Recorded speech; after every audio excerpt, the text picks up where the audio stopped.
बोलो प्राणनाथ प्यारे की जय, कृष्ण कन्हैया लाल की जय। मैं तो बिगड़िया विश्व थे बिछुड़िया,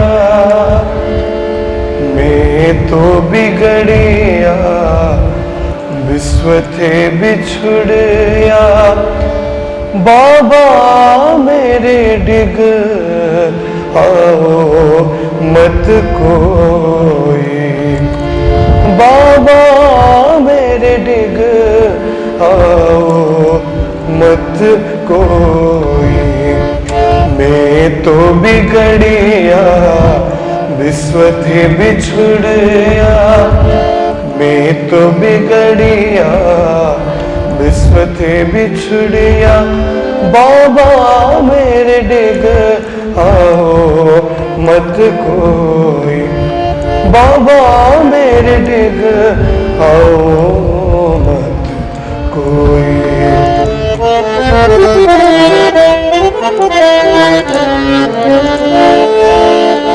बेर बेर बर जत हो रे बाबा, बेर बेर बर जत हो रे बाबा। ना तो हम जो बिगड़ेगा सोई, हम जो बिगड़ेगा सोई। मैं तो बिगड़िया विश्व थे बिछुड़िया, मैं तो बिगड़िया।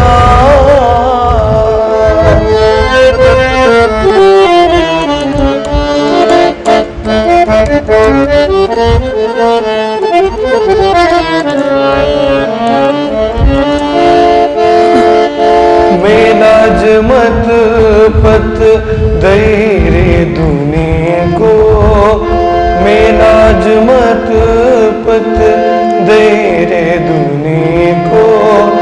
नीलज होए भया न्यारा, नीलज होए भया न्यारा। जो राखे कुल वेद मर्यादा, जो राखे कुल वेद मर्यादा। सो जिन संग करो हमारा, मैं तो बिगड़िया विश्व थे बिछुड़िया, मैं तो बिगड़िया।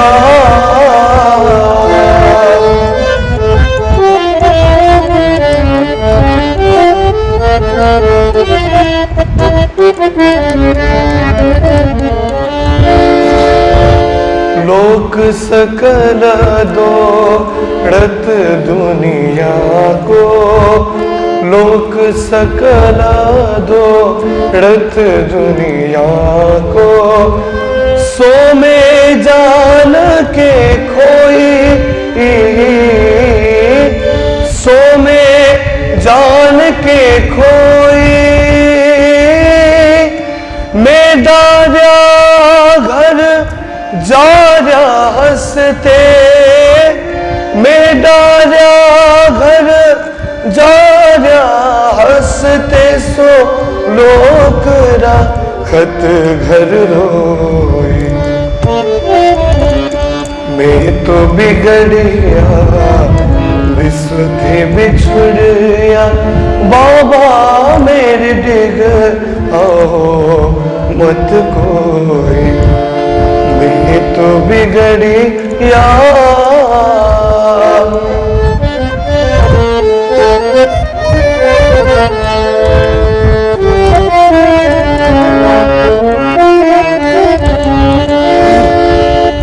मैं कहूँ दुनिया भई बावरी, मैं कहूँ दुनिया भई बावरी। वो कहे बावरा मोही,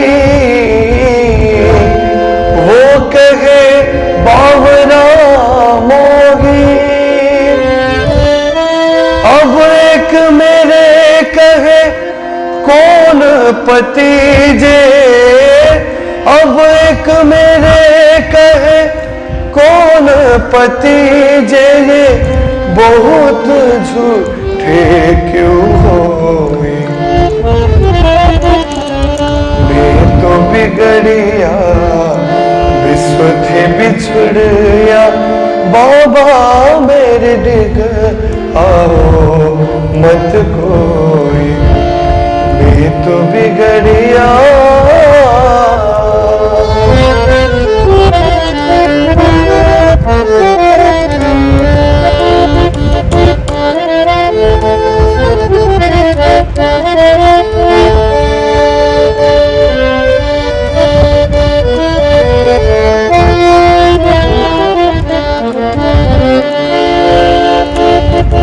सतगुरु संगे में ये घर पाया। सतगुरु संगे में ये घर पाया। दिया पार ब्रह्म देखाए दिया पार ब्रह्म देखाए। श्री मोहम्मद कहे मैं विध बिगड़िया मोहम्मद कहे मैं या विध बिगड़िया। तुम जिन बिगड़ो भाई। मैं तो बिगड़िया विश्व थे बिछड़िया बाबा मेरे डिग आओ मत कोई। बाबा मेरे डिग आओ मत कोई।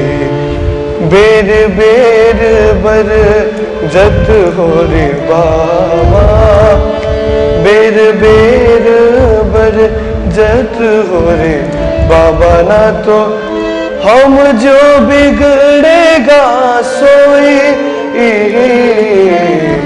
मैं तो बिगड़िया विश्व थे बिछुड़िया। धूरत करके ल्याओ धन खर्चो मुख करो नमाद। मेले मेलो मुख भाको उत्सव पात लिए डालो प्रसाद। पात लिए डालो प्रसाद। बोलो कृष्ण कन्हैया लाल की। श्री निजानंद स्वामी की। श्री प्राणनाथ प्यारे की। महारानी बाईजुराज की। महाराजा छत्रसाल की। गुरुजी मंगलदास महाराज की। श्री कृष्ण प्रणामी धर्म की। तीनों पुरी धाम की। सर्व सुंदर साथ की। एक शीत जूठ को ब्रह्मा जैसा प्रणाम। उपस्थित धर्मप्राण शिरोमणि सुंदर साथ जी, माताएं बहनें भाइयों, मंगल बेला और मंगल जीवन। देखिए समय भी अच्छा हो और कार्य भी अच्छा हो, ये हमारे लिए शुभ कहलाता है। क्योंकि कभी कभी क्या होता है, समय अच्छा मिल रहा है, कार्य सही नहीं होता है, और कभी कार्य सही होता है तो समय अनुकूल नहीं होता है। पर दोनों चीज का समागम होता है प्रातः काल, क्योंकि प्रातः काल का समय भी अच्छा, और वाणी सुनना, सेवा पूजा करना, ज्ञान चर्चा में सम्मिलित होना, धर्म से जुड़े रहना, परंपरा से जुड़े रहना, संस्कृति से जुड़े रहना, ये हमारे लिए एक उत्तम कार्य हो जाता है। उससे दिन भर हमारा जो समय है अच्छा जाएगा, मन भी शांत रहेगा, मन में कोई कौतूहल पैदा नहीं होगा, और हमारा कार्य भी संभल करके, बहुत बार क्या होता है कि जल्दीबाजी में कार्य करते हैं हड़बड़ करके, पर सुबह से हमने भक्ति करके दिन प्रारंभ किया है तो हड़बड़ी नहीं होगी। गंभीरता से सोचते हुए और इसका परिणाम क्या होगा विचार करते हुए चिंतनशील बन करके हम अपने जीवन के पग को आगे बढ़ा सकते हैं। इसलिए श्री प्राणनाथ जी महाराज ने प्रणामी परंपरा में ये पूजा पद्धति रखी। ऐसे तो अष्टप्रहर की पूजा है, मंदिरों में 8 प्रहर पूजा की जाती है बड़े बड़े मंदिरों में, पर हमारे मंदिरों में गुरुजी ने कहा पूजा पाठ करते रहो, पर शाम सवेरे की पूजा में पूरा ध्यान रखो, घर में भी, क्योंकि उससे मंदिर भी मंदिर बन करके रहेगा। मंदिर क्या है? शांति की जगह है। मंदिर भजन सुनने की जगह है, संगीत सुनने की जगह है, प्रवचन सुनने की जगह है और जीवन को स्वच्छ बनाने की जगह है, सकारात्मक विचारधारा प्राप्त करने की जगह है। और घर को भी मंदिर बना सकते हैं। घर में जहाँ मंदिर है वहाँ हम पूजा करें, पाठ करें, आरती करें, जप करें, तो उससे पूरा घर में भी एक सात्विक वातावरण, आध्यात्मिक वातावरण और संयम, त्याग, एकाग्रता आदि आदि सद्गुण घर में भी आ सकते हैं। तो पूज्य गुरुजी मंगलदास जी महाराज ने प्रातः काल वाणी चर्चा की परंपरा चलाई, अपने जीवन काल तक वो रोज वाणी चर्चा करते थे। फिर उसके बाद हम लोग गुरु पथगामी बन करके, गुरु के बताए हुए मार्ग के अनुगामी बन करके उसी वाणी चर्चा को, उसी ज्ञान को, उसी कथा कीर्तन को आगे बढ़ाने का प्रयास कर रहे हैं। तो आज हम सब लोग श्री कृष्ण प्रणामी मंदिर सिलीगुड़ी में बैठ करके ज्ञान चर्चा सुन रहे हैं, वाणी का आस्वादन कर रहे हैं। तो आज के प्रसंग में श्री जी महाराज समझा रहे हैं, सूरत का प्रसंग चल रहा है कई दिनों से। प्राणनाथ जी धर्म प्रचार यात्रा में जब जामनगर से सूरत आए, कई जगह परिभ्रमण करते हुए, सीधे जामनगर से नहीं आए, बीतक में आता है कि कई स्थानों में गए, दीप बंदर में गए, ठट्ठा बंदर में गए और आगे आगे मस्कत चले गए, पहले अब्बास और बसरा भी चले गए थे, बगदाद भी चले गए थे और भी बहुत सारे, कच्छ के बहुत सारे स्थान, गुजरात के बहुत सारे स्थान परिभ्रमण करते हुए सुंदर नगरी सूरत, व्यापार की नगरी सूरत में प्राणनाथ जी आए। तो वहाँ व्यापारी ही नहीं, वहाँ बड़े बड़े पंडित, ज्ञानी, धर्म के प्रचारक, विद्वान, मनीषी, जो अलग अलग मत के अनुयायी थे वहाँ पर एकत्रित थे। श्री प्राणनाथ जी महाराज के स्वरूप को देख करके, उनका नया ज्ञान और नई बातें सुन करके और उनके अंदर जो तारतम का प्रकाश है, जो परमधाम का प्रकाश है, तारतम का प्रकाश, ऐसे परमधाम ही लोगों के बीच दर्शाने वाले दिव्य ज्ञान प्राणनाथ जी में देख करके सभी के सभी आश्चर्यचकित होते हैं कि ये महात्मा जी कौन है। इनका स्वरूप तो देखो, इनके ज्ञान को देखो, इनकी गरिमा को देखो, इनकी महिमा को देखो। हमारे से अधिक ज्ञान इनके पास है। आज तक जिस ज्ञान का हम प्रचार करते रहे, कहीं इससे ज्यादा इनके पास है। तो सुनना चाहिए, ग्रहण करना चाहिए और जीवन को सार्थक बनाना चाहिए। ये भाव लेकर के भीम भट्ट, श्याम भट्ट, गोविंद वल्लभ, बहुत सारे बीतक में नाम आते हैं। ऐसे बड़े बड़े विद्वान श्री जी के पास आए और पहले धर्म चर्चा हुई, शास्त्रार्थ जिसको कहते हैं, शास्त्र का अर्थ समझना, समझाना। उसी दरमियान उन वैष्णवों को, उन भक्तों को, संतों को, मनीषियों को श्री जी जिस रूप से समझा रहे हैं वही वाणी हम लोग कई दिन से सुनते आ रहे हैं। और बीच में हम लोग महामंगलपुरी धाम सूरत में थे, तब भी वही वाणी सुनाने का मौका मिला, और अब भी प्रकरण चल ही रहा है, तो इसी को हम आगे सुनते जाएंगे। श्री जी महाराज कहते हैं, एक शीत जूठ को ब्रह्मा जैसा प्रसाद का महत्व बताते हुए कहते हैं, क्योंकि प्रसाद जो होता है ना, वो आधा खाना आधा छोड़ना नहीं होता है, उसके कण कण का महत्व होता है।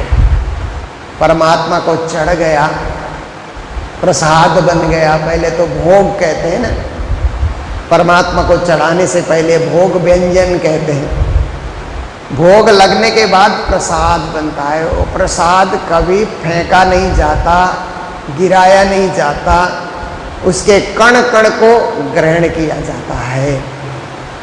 कई लोगों को ध्यान नहीं होता है, कई लोगों को प्रसाद के महत्व का पता नहीं होता है, कुछ खाएंगे कुछ गिरा देंगे।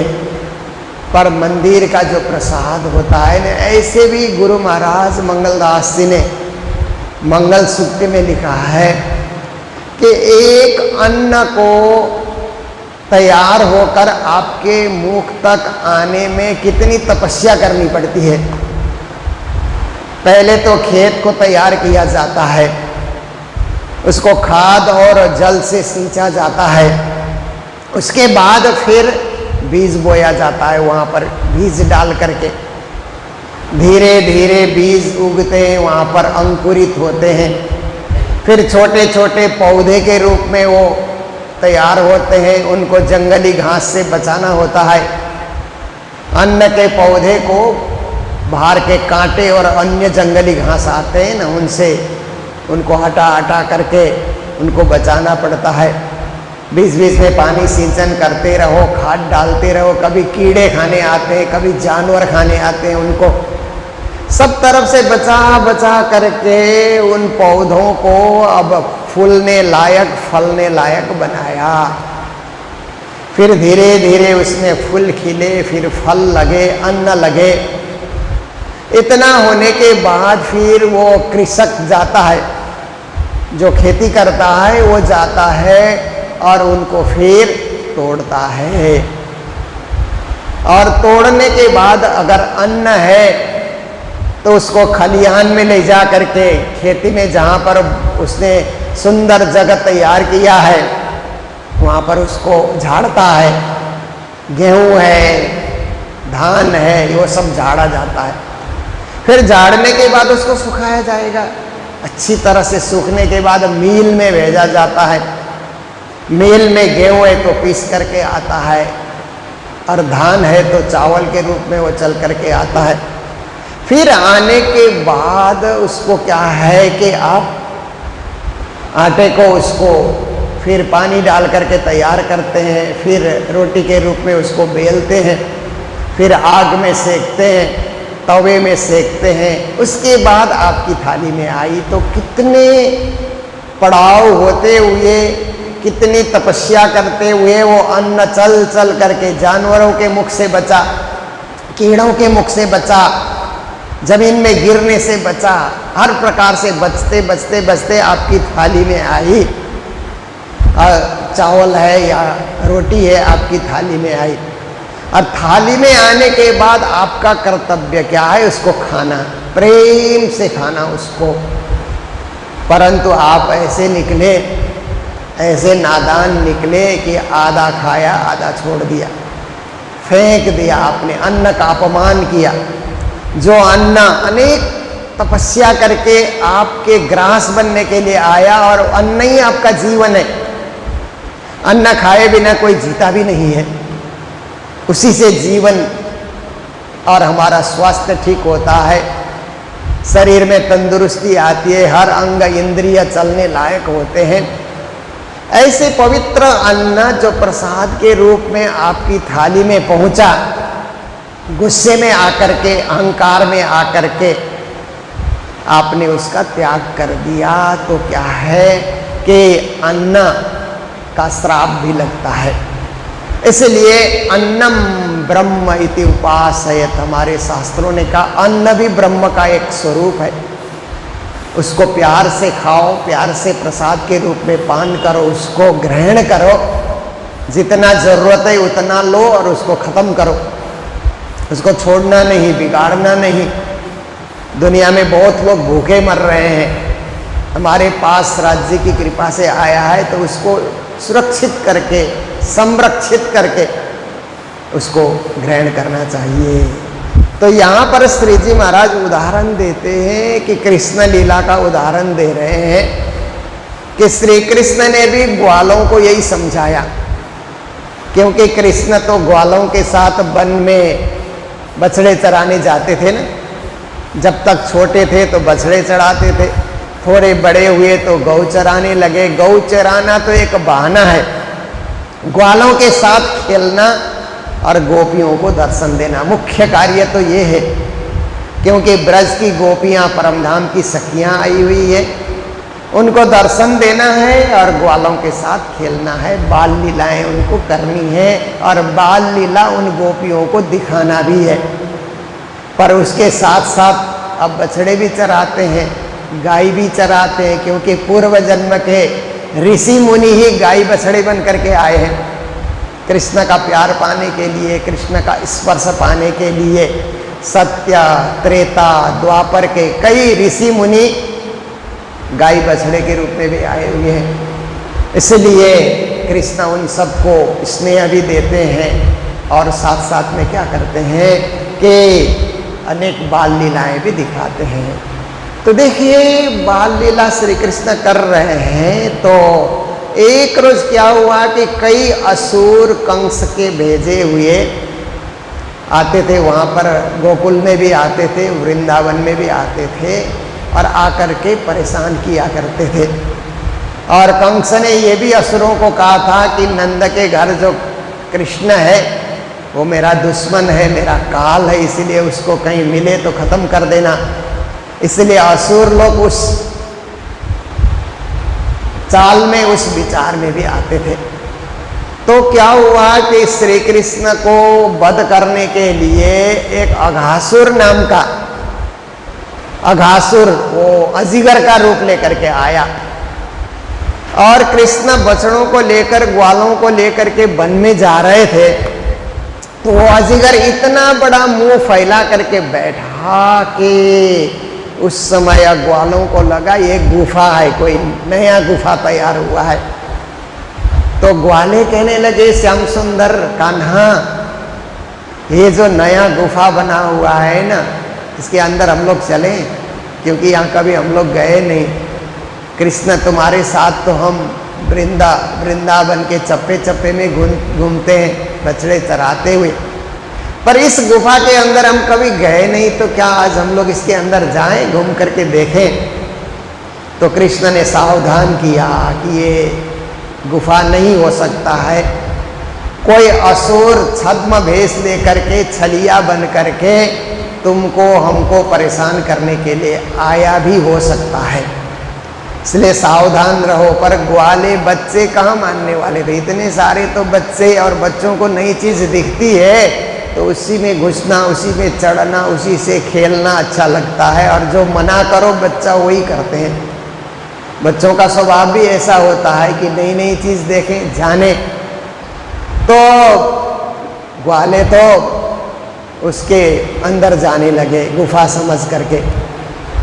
श्री कृष्ण खड़े रहे, बाहर खड़े रहे, देखते रहे, और सारे ग्वाले बहुत अंदर तक चले गए गुफा के अंदर, सोच करके जबकि अघासुर का मुंह खुला है। जब ग्वाले चले गए तो अघासुर भी क्या है कि अपना मुंह बाए हुए वहीं पर एकदम स्तब्ध होकर के बैठा है, सांस भी नहीं ले रहा है। जब कृष्ण ने देखा कि अब हमारे सारे दोस्त, हमारे सारे ग्वाले मर जाएंगे, एक बार मुंह बंद करेगा तो ये चबा डालेगा सबको, तो श्री कृष्ण ने सोचा इनको तो बचाना ही चाहिए। मेरा आगमन ही धर्म की रक्षा के लिए हुआ है, अधर्म का नाश करने के लिए, पापियों का वध करने के लिए, धर्मियों की रक्षा करने के लिए मेरा जन्म हुआ है। तो श्री कृष्ण, अगासुर भी देखता है कि कृष्ण कब घुसेगा, कब आएगा, विचार ही कर रहा है। तो कृष्ण भी अंदर जाने लगे, तो उसको पता लगा, धीरे से अपना मुंह बंद करने लगा। श्री कृष्ण ने देखा कि अच्छा, तो हमें मारने के लिए प्रयास कर रहा है। तो परमात्मा तो क्या होते, कर्तुम अकर्तुम अन्यथा कर्तुम समर्थ कहते हैं। परमात्मा तो सर्व समर्थ होते हैं, असुरों का कोई जोर चलता नहीं उनके आगे। श्री कृष्ण ने अपना शरीर बढ़ाना शुरू किया, उनका शरीर वो तो विराट स्वरूप भी प्रकट कर सकते हैं ना। तो अपना शरीर बढ़ाना शुरू किया तो अगासुर का मुंह बंद नहीं होता है और फटने लगा, दोनों तरफ से उसका मुंह फटने लगा। कृष्ण और अपना स्वरूप बढ़ा रहे हैं और बढ़ा रहे हैं, उसका मुंह फटता चला गया। जब तक सारे ग्वाले अंदर तक घुसे हुए थे ना, वहां तक मुंह नहीं फटा, तब तक कृष्ण अपना शरीर बढ़ाते चले गए और पूरा उसका शरीर फट गया। तो श्री कृष्ण ने सब ग्वालों को बाहर निकाला। तब ग्वालों को पता लगा कि कृष्ण ने सही कहा था, हमारी अज्ञानता के कारण हम अंदर घुस गए, हम मर भी जाते, कृष्ण ने हमें बचाया, धन्य है श्री कृष्ण। ऐसे ग्वाले स्तुतियां करने लगे। तो उस समय क्या होता है कि देवी देवता, ब्रह्मा जी से लेकर के देवी देवता, कृष्ण ने अगासुर का वध किया ऐसा सुन करके फूल बरसाने के लिए आए। तो ग्वाले सब कहते हैं कि कान्हा, अभी अगासुर के पेट में जाने से और आने से बड़ा समय हो गया, हम सब भूख लग रही है, कुछ नाश्ता पानी करें। हम लोग घर घर से लेकर के आए हैं, मैया यशोदा ने भी भेजा है, हम बैठ करके एक जगह जलपान करें। तो कृष्ण ने कहा बात सही है, तुम लोग सब बैठो, क्या क्या लेकर के आए हो। एक दूसरे को बांटते भी हैं, एक दूसरे का खाते भी हैं, खिलाते भी हैं। तो कृष्ण तो ये लीला करने के लिए वहां पर तैयार हो गए, जलपान करने की लीला। और उसी समय आकाश मार्ग से देवी देवता फूल बरसा रहे थे, ब्रह्मा जी भी फूल बरसाने के लिए आए।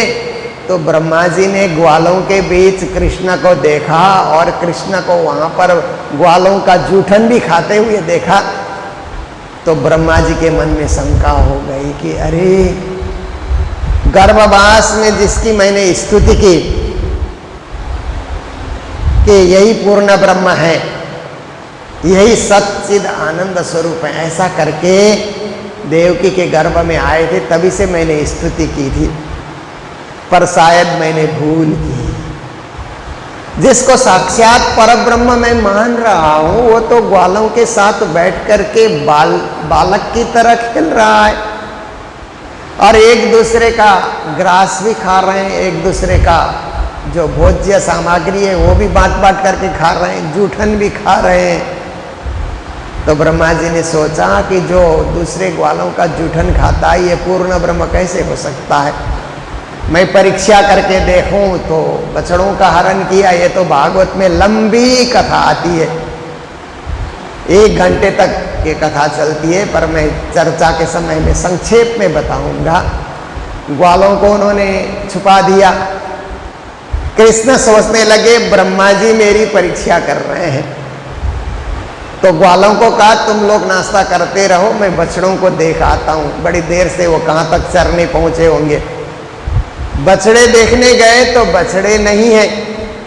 कृष्ण ने सोचा कि अब बिन बछड़े के गैया कैसे रहेंगी। ब्रह्मा जी हरण करके ले गए। इसका मतलब है कि अपनी मायावी विद्या के द्वारा मुझे नए और बछड़े पैदा करने होंगे। तो जैसे बछड़े थे वैसे ही और गैयों को भी जैसे उन्होंने तैयार किया। इधर आए तो ब्रह्मा जी ने मौका देखकर ग्वालों का भी हरण कर दिया। फिर जैसे ग्वाले थे वैसे ग्वाले भी श्री कृष्ण ने प्रकट किए अपने विद्या के द्वारा, मायावी शक्ति के द्वारा। परमात्मा तो सर्वशक्तिमान होते हैं। तो शाम को जब घर लौट करके आते हैं तो गाय के मन में इच्छा होती थी कि हमारा दूध सीधा श्याम सुंदर को मिलना चाहिए, पर बीच में क्या है, बछड़े खा जाते हैं और बछड़े जूठा करते हैं, फिर बाद में कृष्ण को मिलता है। डायरेक्ट सीधा कृष्ण को मिलना चाहिए, ऐसे गायों के मन में होता था। तो आज कृष्ण ही बछड़े बन करके आए हुए हैं, तो गाय भी ज्यादा दूध दे रही है, ज्यादा दूध पिला रही है बछड़ों को। और ग्वाले भी सबके सब चले गए, तो गोपियों के मन में होता था कि श्याम सुंदर को माखन और मिश्री हम अपने हाथ से ही चटाएं। मैया यशोदा तो चटाती है, पर मैया यशोदा की तरह हमारा भाग कब खुलेगा? कभी ऐसा समय, ऐसा अवसर हमारे सामने आ जाए कि हम अपने हाथों से श्याम सुंदर को माखन मिश्री चटाएं। तो आज वो भी मौका मिल गया, कृष्ण ही ग्वाले बन करके आए हैं। ऐसे करते करते 1 साल व्यतीत हो जाता है। ब्रह्मा जी इधर आके देखते हैं तो सोचते हैं दूसरे रास्ते से लेकर के आया क्या, जहाँ मैंने छुपाया है। फिर वहाँ देखने जाते हैं तो वहाँ तो छुपाया वहीं पे है, सारे ग्वाले भी वही हैं, बछड़े भी वही। इधर आते हैं तो इधर प्रेम से चर भी रहे हैं, कर भी रहे हैं। ब्रह्मा जी को पहचानने में 1 साल लगा। 1 साल के बाद आकर के ब्रह्मा जी फिर पुराने ग्वाले और बछड़े जो है ना, वो सब कृष्ण को वापिस करते हैं। कृष्ण ने जो अपने माया के द्वारा सृष्टि की थी उनको समेट लेते हैं अपने में। तो फिर ब्रह्मा जी को लगता है कि मेरी बड़ी सी भूल हो गई। पर ब्रह्म परमात्मा के विषय में शंका उपशंका करना ये मेरी भूल थी। तो ब्रह्मा जी क्या करते हैं कि फिर कृष्ण के चरणों में आकर के कहते हैं मुझे क्षमा करें, मैंने बछड़े और ग्वालों का हरण किया। इसलिए मैंने हरण किया कि आप लोग परस्पर वो नाश्ता में एक दूसरे का जूठन भी खा रहे थे। मेरे मन में शंका हो गई। अब मुझे लगा कि वो जूठन नहीं है, वो महाप्रसाद है। जहाँ आपका स्पर्श हुआ तो वो महाप्रसाद हो गया, इसीलिए मुझे वो महाप्रसाद आप प्रदान करें, वो जूठन प्रदान करें, ऐसा ब्रह्मा जी ने कहा। तो श्री कृष्ण ने कहा ब्रह्मा जी आप इसके अधिकारी नहीं है, क्योंकि ये प्रसाद तो समर्पित जो मेरे भक्त होते हैं वही पाते हैं। आप में तो इतना बड़ा ज्ञान है, इसलिए आप इसके अधिकारी नहीं है। तो ब्रह्मा जी ने सोचा कि कोटि यत्न करी के ब्रह्मा था के सो जूठन नहीं पाए, सो जूठन धनी सहज कृपा से पंचमन सिद्धि न पाए। तो ब्रह्मा जी ने उस समय सोचा कि जब ये लोग जलपान कर लेंगे तो कुछ न कुछ तो जमीन में गिराएंगे, 1-2 शीत कुछ गिराएंगे। तो मैं पक्षी का रूप धारण करके आकर के जब ये नाश्ता करके उठेंगे तो वहाँ पर गिरे हुए जूठन को पा करके ग्रहण करके तृप्त हो जाऊंगा। कृष्ण ने प्रत्यक्ष रूप से नहीं दिया तो क्या हुआ, परोक्ष रूप से तो मैं ग्रहण कर सकता हूँ। तभी कृष्ण को पता लगा तो कृष्ण जी ने ग्वालों को कहा कि ग्वाले ये महाप्रसाद है जो भी हम खा रहे हैं, 1 शीत भी जमीन में नहीं गिरना चाहिए। तुम लोग ध्यान से खाना, बहुत ध्यान रख करके खाना कि जमीन में नहीं जाना चाहिए। ये अन्न का दोष लगता है, अन्न ब्रह्म का अपमान होता है, इसलिए तुम लोग गिराना नहीं। तो ग्वाला सब चाट चाट करके खा गए, कुछ भी उन्होंने नहीं छोड़ा। तो ब्रह्मा जी ने सोचा कि ओह अब यहाँ तो कुछ गिराया नहीं। श्री जमुना जी में हाथ धोने जाएंगे, खाने के बाद हाथ धोने जाएंगे तो वहाँ जिस जल में हाथ धोएंगे उसी को मैं पालूंगा। तो मछली का रूप लेकर के, ये संत वाणी में संत गुरुजन ऐसा बताते हैं, मछली का रूप लेकर के बैठे।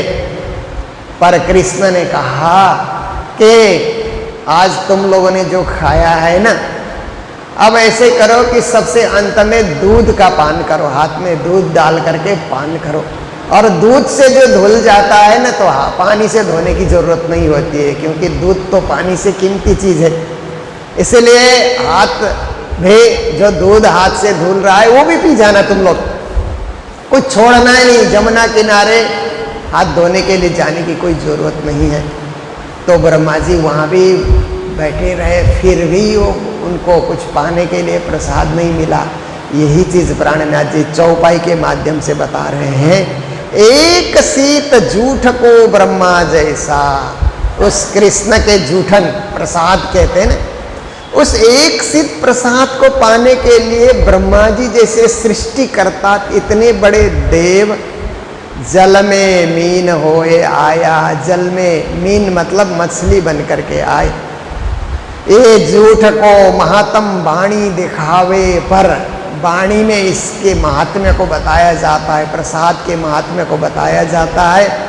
वल्लभाचार्य जी की वाणी में भी, श्री जी की वाणी में भी और संतों की वाणी में भी प्रसाद का महत्व बताया जाता है। ग्वालों को चुल्लू न कराया, ग्वालों को हाथ, चुल्लू करना मतलब हाथ धोने को बोलते हैं ना, ग्वालों को हाथ धोने से भी मना किया श्री कृष्ण ने। तो प्रसाद का कितना बड़ा महत्व होता है ना। प्रसाद इतना महिमा मंडित प्रसाद होता है कि उसको एकदम साक्षात श्री राज्य का महाप्रसाद समझ करके सुरक्षा के साथ उसको ग्रहण करना चाहिए। तो श्री प्राणनाथ जी महाराज कहते हैं, ओ हंसी ठठोली करे हरामी, पर बहुत सारे लोग प्रसाद पाते हैं तो हंसते हुए, हाँ हो करते हुए, हंसते हुए, प्रसाद छीना झपटी करते हुए, कई कई जगह लोग पाते हैं ना, मजाक करते हुए, छीना झपटी करते हुए, जमीन में गिराते हुए, ऐसे करके भी लोग हंसी ठठोली करते हैं कि और हरामी का श्री जी ने, क्योंकि ऐसे लोगों को गाली देने से भी कोई हर्ज नहीं है। जिन्होंने प्रसाद का अपमान किया वो अच्छे तो कभी होंगे ही नहीं। तायले बैठो मंडली मुख, ऐसे लोगों की मंडली में ऐसे लोग जो प्रमुख बने हुए हैं, प्रसाद बांटते हुए आधा गिराना आधा बांटना ऐसे जो कर रहे हैं, ऐसे लोगों के समूह में आप रहोगे तो ये नीच कर्म डबोवे नरक में, ये क्या होगा, निम्न स्तरीय कर्म होगा। इसलिए नरक जाने का साधन होगा, नरक जाने का रास्ता होगा। तो हर चीज़ की महिमा को समझना चाहिए और उसको आदर देना चाहिए। धर्म यही सिखाता है कि हम श्रद्धा से मंदिर जाएं, आदर के साथ जाएं और हमेशा हमेशा हम एक एक चीज़ को सचेत होकर के, एक एक कदम आगे रखते हुए भी सचेत होकर के कदम रखें कि हम एक पुण्य भूमि में आए हैं, धर्म भूमि में आए हैं और एक अध्यात्म को विकास करने के लिए हम लोग आए हैं। यहाँ की हर चीज़ की बड़ी भारी महिमा है, ऐसा सोच करके हम लोग चलें, उसको हंसी मजाक में न उड़ाएं, उसको गंभीरता से लें और जीवन को सार्थक बनाने के लिए प्रयास करें। अन्यथा हमारे कर्म हमको जमपुरी की ओर लेकर जाएंगे और हमने समझ करके श्रद्धा से वही कर्म किया तो परम धाम हम ही जाएंगे, परम पद हम ही पाएंगे, मोक्ष पद हम ही पाएंगे। ये शिक्षा श्री जी महाराज आज की चौपाई में उन वैष्णवों को भी दे रहे हैं और हम सुंदर साथ को भी दे रहे हैं, क्योंकि ये शिक्षा सुनते हुए हम अपने आप को अलग नहीं कर सकते। श्री जी ने वैष्णवों को समझाया, ऐसा नहीं, हम सब सुंदर साथ को भी कहते हैं कि सजग रहें, सदा सजग रहें, जागते रहें, विचारशील बने, कर्मशील बने और हर एक चीज़ का महत्व समझा करें। उसको साधारण दृष्टिकोण से न देखें, उसको विशेष दृष्टि से हम देखने के लिए कोशिश करें। यही आज के चर्चा का, आज के प्रसंग का सार है। प्रकरण लंबा है, हम लोग नित्य सुनते रहेंगे। हमारे ऑनलाइन श्रोता चर्चा में जुड़े हुए हैं, इसलिए मैं जहाँ कहीं भी जाता हूँ, लगभग 1 महीने से लंबी यात्रा हुई, पर हर जगह से हम लोगों ने जहाँ भी गए वहाँ से चर्चा हम लोगों ने आप लोगों को दिखाया है। केवल YouTube में प्रणामी मीडिया से आपको जुड़ जाना है, आप घर बैठे बैठे चर्चा का आनंद भी ले सकते हैं। तो फिर हम लोग मंगलधाम से चर्चा आगे बढ़ाते रहेंगे, जहाँ जहाँ जाएंगे वहाँ से चर्चा मिलती रहेगी और आप लोग उसका आस्वादन करते रहेंगे। तो आज के दिन जो मंगलधाम में सेवाएं आई है, दिल्ली निवासी तनिष्का दीक्षित जो प्रवीणेंद्र और सरिता दीक्षित के सुपुत्र हैं, उनका आज जन्मदिन है, इसलिए जन्मदिन के उपलक्ष्य में उनकी ओर से सेवा प्राप्त हुई है। तो तनिष्का को बहुत बहुत मंगल बधाई देते हैं। और काठमांडू निवासी हमारे जीजाजी हैं हमारी बहन जी हैं कमला दहाल और जीजा जी हैं श्री लोकनाथ जहाल जी, अभी 94 ईयर्स के हैं, तो 94वां जन्मदिन है उनका आज।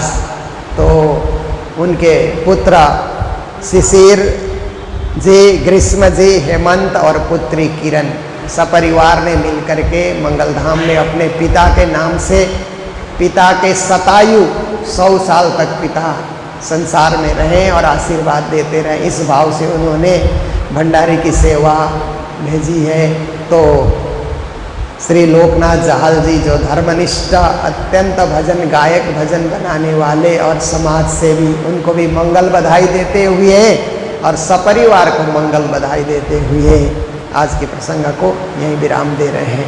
बोलो सतगुरु महाराज की, श्री प्राणनाथ प्यारे की, सर्व सुंदर साथ की। ओ हंसी ठठोली करे हरामी,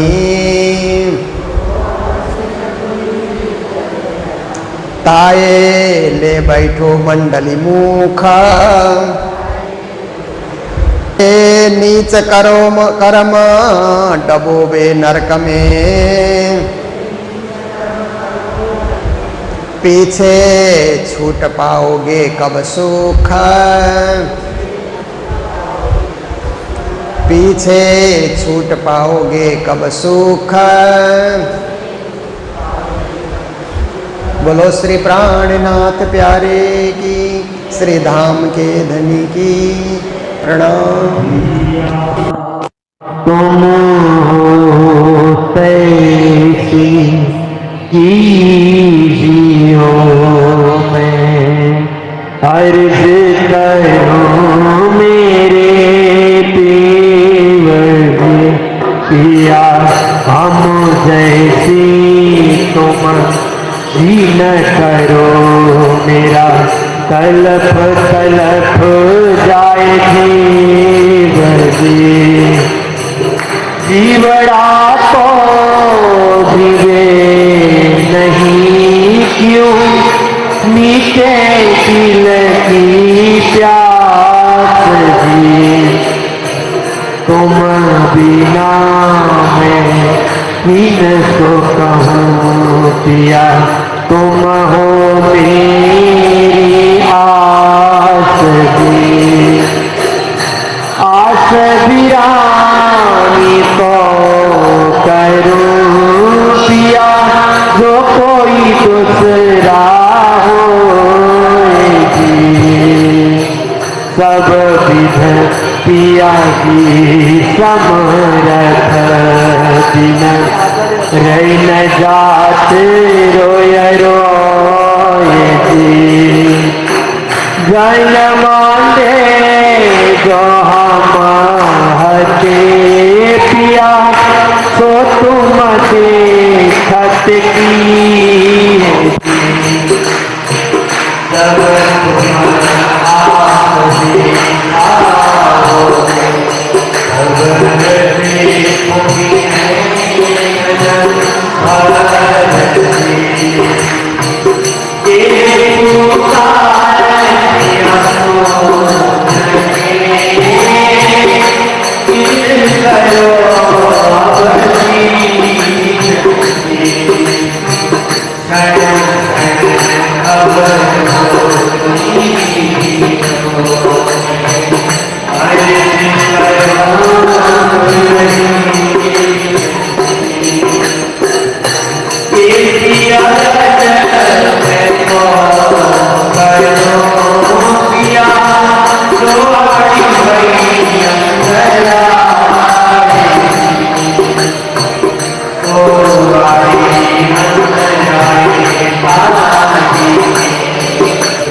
जाके